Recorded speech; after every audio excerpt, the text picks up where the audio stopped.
Добро вечер. Продолжуваме со дебатните сегменти на отвореното студио 1 во 1 ТВ, а овие наредни 20 на минути, нешто повеќе, нешто помалку, ќе ги поминеме со професорот Никола Дујовски, кој што е универзитетски професор на Факултетот за безбедност, декан. А темата за која сакам да поразговараме, господине Дујовски, е тема која што е многу актуелна, а за која што релативно малку се говори.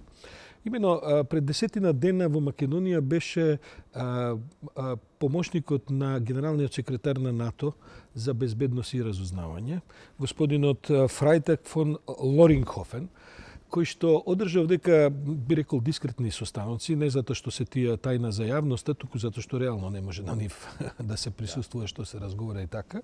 Но по тие состаноци од господинот Стево Пендаровски имаше неколку изјави за кои стана јасно дека се разговарало и за тоа што ќе се случува со македонските безбедносни служби и во армијата и во цивилниот сектор, откако Македонија сега веќе и формално седнува на столчето на масата на НАТО, а тоа и официјално ќе заврши целата процедура, веројатно негде до крај на година, почетокот на едната година.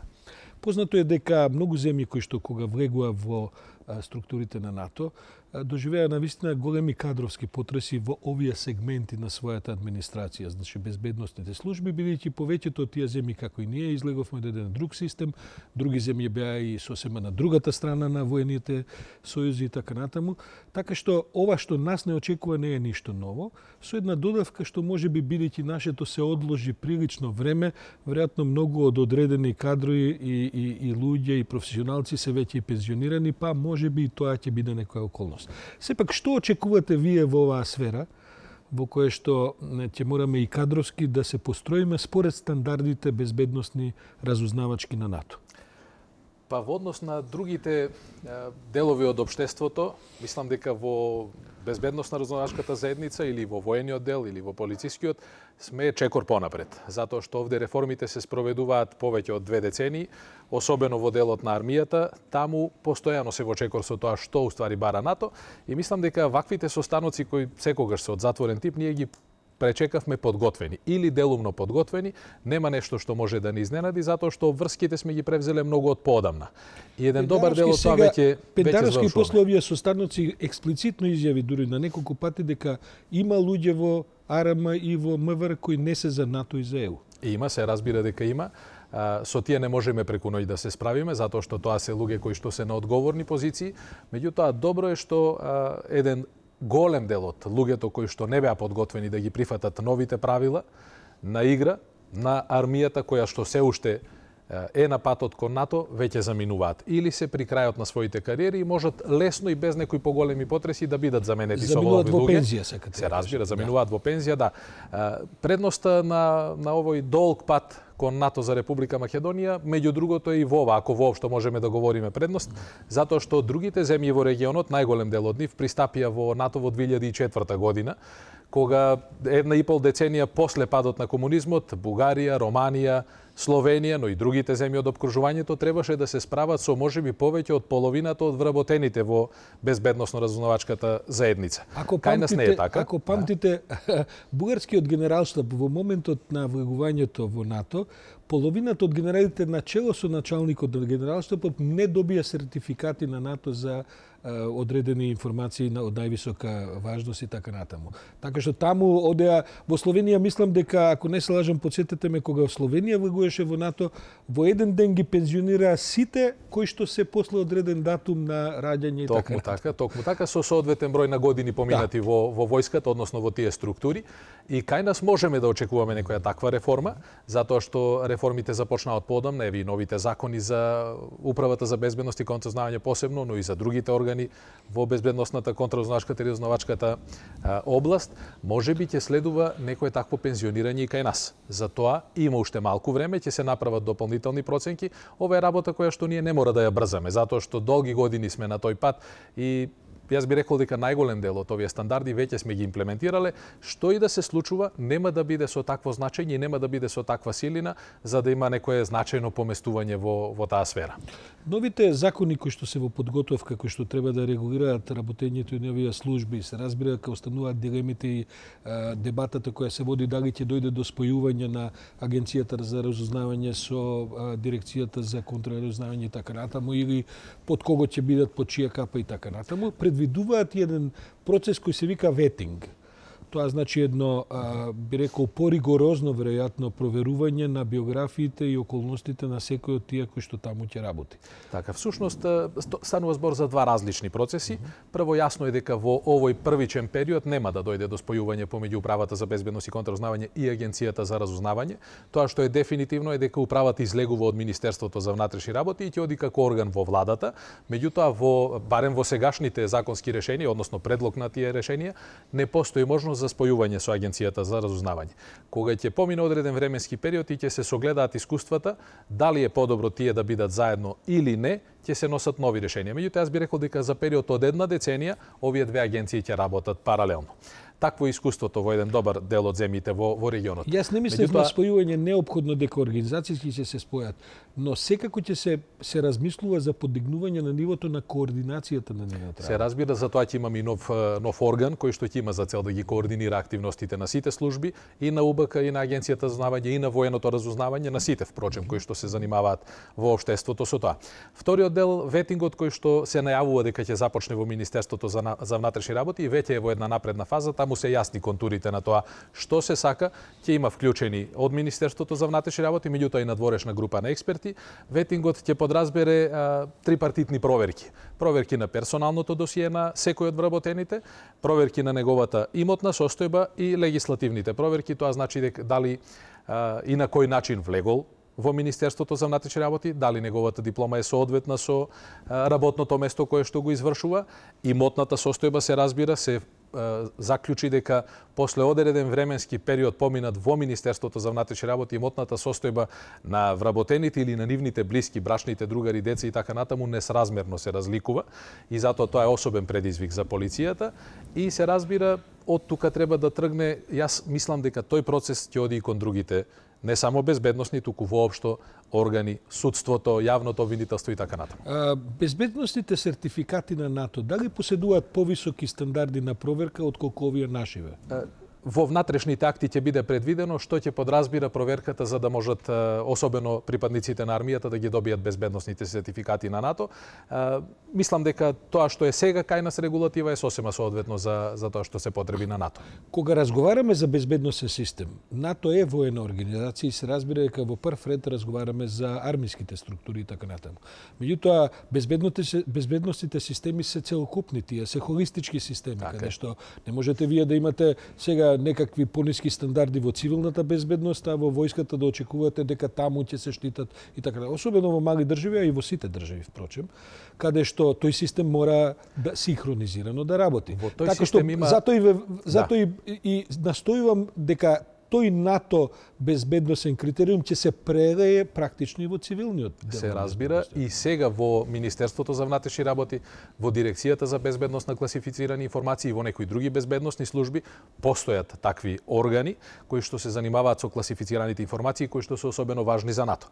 За да се добијат таквите безбедносни сертификати потребно е да се исполнуваат строги услови и тие се на повеќе различни нивоа.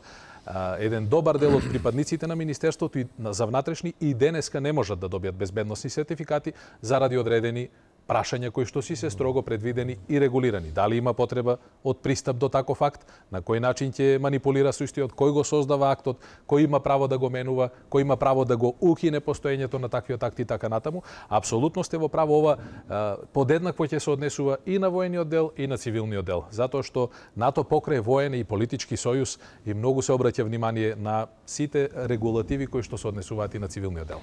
Македонија беше предмет на разузнавачка обработка, особено во изминативе неколку години, кога се забрза, кога стана јасно дека ќе се решава проблемот со името.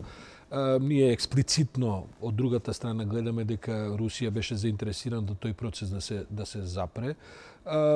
се превзема, како што и знае јавноста во Македонија, за тоа беше информирано и така натаму, различни действија и така натаму. Дали сега Русија особено, а можеби и другите во НАТО земји, не се предини во друга фаза?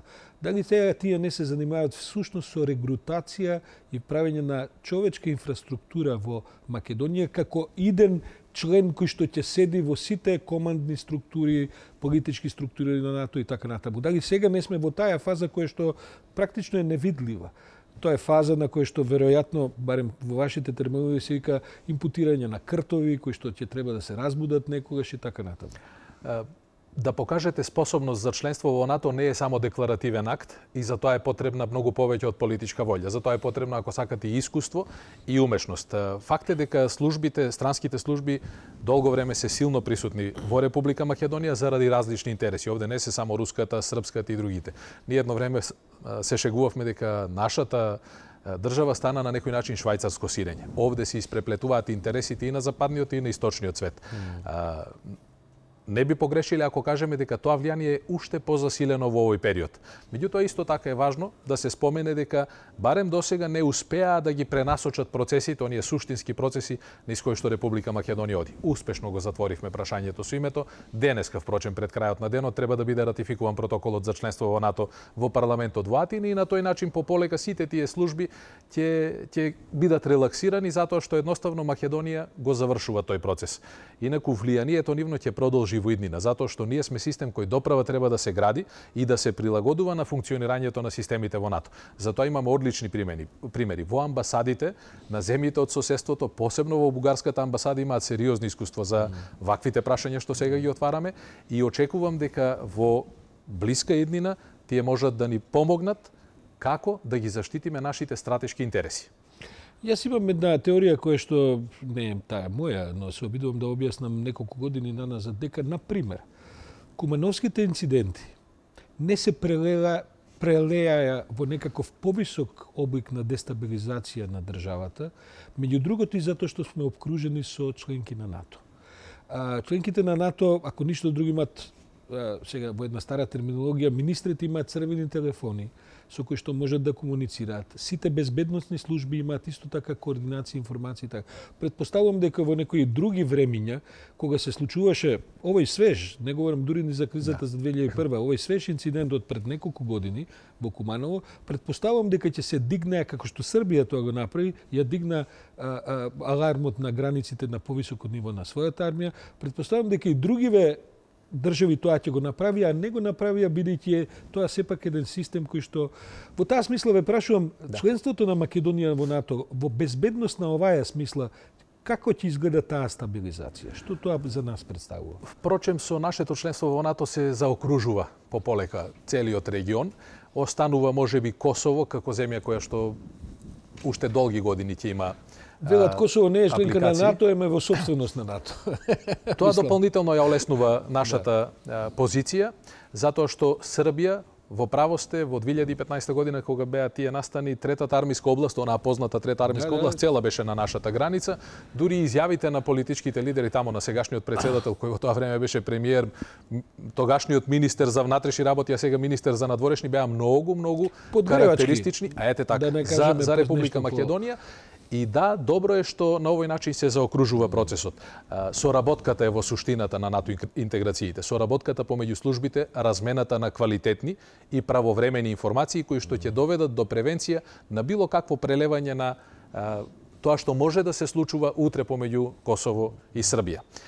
Ова не се флоскули, ние сериозно сме убедени дека нашето членство во НАТО многу ќе ни ја зацементира позицијата, да речем, да бидеме многу поспокојни, помирни во однос на се што ќе се случува во регионот. А регионот останува со многу отворени прашања и помеѓу Србија и Косово, и ситуацијата во Босна и Херцеговина, но Република Македонија на некој начин како една успешна приказна се извлекува од сето тоа. Ние ќе бидеме не со едната, туку со двете нози и со целиот капацитет ќе соработуваме со западниот свет. Ќе разменуваме информации и ќе ги имаме тие информации навремено, за да можеме да си ја планираме наредната стратегија. Македонија и досега заради својата апликација за НАТО и навистина политичка решеност со години налазад, да не кажем со деценија, а заради проблемот со името тоа не можеше да се оствари, беше вклучена во многу од операциите на НАТО и претпоставам дека нема сега како изненадување да дојдат тука некакви внатрешни стандарди, начини на работа и така натаму. Сепак, сега седнуваме официјално на масата, ако ништо друго сега веројатно претпоставувам еден број на разноразни офицерски кадри, безбедносни кадри и така натаму ќе имаат шанса да се да отидат на места каде што НАТО функционира и каде што во нивните централи низ Европа, веројатно низ светот. Колку ќе биде тоа за нашите структури значајно?